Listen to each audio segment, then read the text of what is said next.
Do LARPTalks. Boom!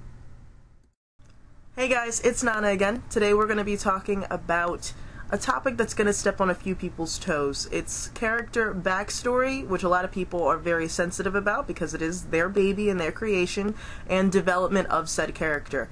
So, thinking about things that we can do when it comes to backstory, one of the main problems you're going to come up with is just not being original. And that kind of sucks, especially when you're like, I want this character to be a set thing, and I've thought about it for months and months and months, and then you find out that like 3 other characters have the same exact backstory. It's not a fun feeling, and what I'm going to try to teach you guys now is my opinion on how you can either stop that from happening or tweak it when you you're not able to change it at all. And that's cool too.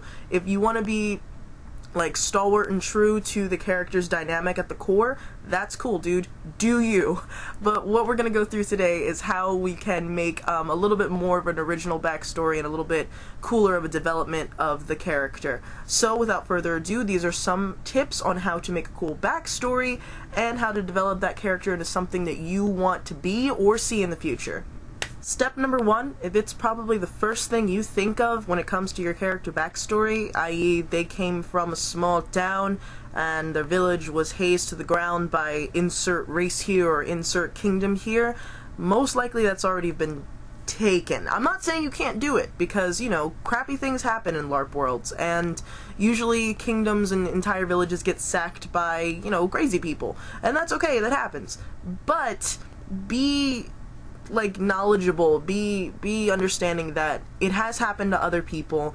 They are exacting their revenge every day. I've talked about it earlier on this channel and called it the Batman syndrome. My parents are dead and I have to avenge them, and every character doesn't have to be like that. My character came from humble, very backwatery beginnings, and from what I can tell, I get so much satisfaction out of playing her. And yes, one parent did start off dead. He died of old age though, so there was nobody to avenge, and she's a very peaceful, using that term very lightly, peaceful character, and she doesn't really have a vengeance as a sort of thing, or you know, or blood feuds or anything like that.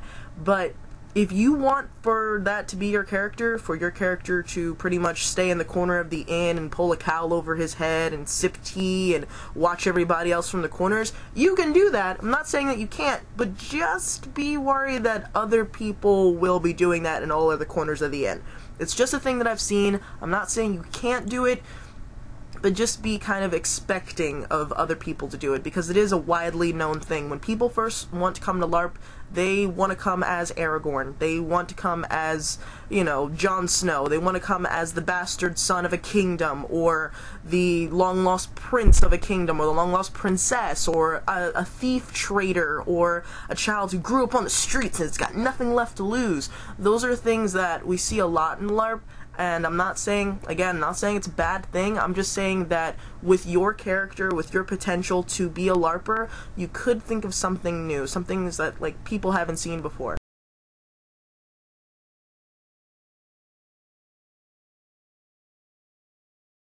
I don't want to call them cliches, but they sort of are. If you think about any sort of like fantasy or sci-fi setting, those ones of X race killed my town, X race murdered my father, I'm vengeful, those things come up. So that's just one way of doing it. The other way is, if you are absolutely dead set on playing that character that has to do with, you know, murder and mayhem in the past and parents dead, terrible things happened to me. If you're dead set on playing that character, you need to roleplay accordingly. If your entire village has been hazed to the ground, it just happened 80 seconds ago, chances are you're not going to run into the town all bright-eyed and bushy-tailed and freaking out over everything and being all happy-go-lucky. Chances are you're going to be mournful. You're not going to make friends immediately, and that's something that you have to understand. If you're playing a character that has a tragic backstory or is standoffish in any way, you can't expect to make friends immediately, because if you meet a person in real life who's standoffish, who kind of lurks around, you're probably not going to want to be friends with that guy, because he's creepy. So keep that in mind if you want to be a character who's just kind of stays in the shadows, don't ask me my name, and oh, woe is me. you're going to have to roleplay it that way. And if you don't, it's not really being true to the character backstory that you wrote. Sorry about that you wrote, and it's gonna suck a little bit. It's gonna pull away from your roleplay experience, because you're going to be in the back of my head, oh, I hate dwarves, oh, that guy's a dwarf, I should be his friend. It's conflicting. It's conflicting against you, it's conflicting against your character, and the people who write your plot aren't really sure what to do if you're okay with the people who, you know, destroyed, murdered your town, killed your wife, killed your second-born. They're not really sure what to do, because there's no way to develop a character who you have already pretty much sabotaged. So with that being said about backstory, the next thing would be about development. The same thing with a muscle. You have to put strain on it in order for it to get stronger. So you have this character, they've tortured, they've been terrible, or, you know, they came from a big family and they're happy-go-lucky and they just want to go into Freehold or whatever, insert town at your LARP. They want to go into the town and they want to make money and, you know, do all the cool things in the world. If they want to do all that, they have to have some sort of conflict, some sort of plot or driven device that makes them change over time, because your character, at the heart of it, is a person. Not necessarily a human person, you know, because I'm a troll, but they don't have to be as well-rounded, as dynamic as, you know, the most well-rounded and dynamic characters in sci-fi or fantasy, but they can aspire to be.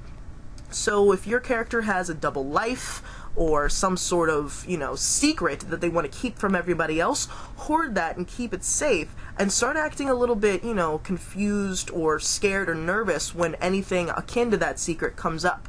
So, you know, you get a little bit more out of roleplay for it, and other people start to notice things, pick up things about you, and when you get certain things happen to you in-game, so say if there's a person who, you know, comes into town and your character has stolen something very mystical and very powerful, and they're coming into town and they're looking for something very mystical and very powerful, you have a choice as a character to either try to help this person or hinder them. And that's how you make development. That's how you steer which path your character is going to go down. Once you get enough decisions with this character, and once you put the character through enough trials and enough tribulations, and this character goes through the ringer over and over again, this is what you have. Like, you have this refined, I know what this person would do. If you go online and look up any sort of character development questionnaire, and you can fill it out without even thinking, you're doing it right. If you have to stay, and if you play this character for 18 plus years, or 3 plus years, and you have to think about, you know, what is my character's aspirations? What are my character goals? Chances are you really have to start developing your character a little bit more. So in conclusion, try to stay away or steer clear of things that, you know, people already have going on, and try to, you know, come up with a little bit more of an original story. And feel free to send me anything that you have right down in my email address. I'd love to go over it with you guys. I'm only here to help. And if you already have a character who's like, my parents are dead, blah, blah, blah, blah, blah. If you already have a character that's like that, just try to go with the things that I told you. Just like try to integrate that character a little bit more, see if they're a little bit more open to changing their viewpoint at all, and if they aren't, try to figure out a way to like gain friends without pushing them away.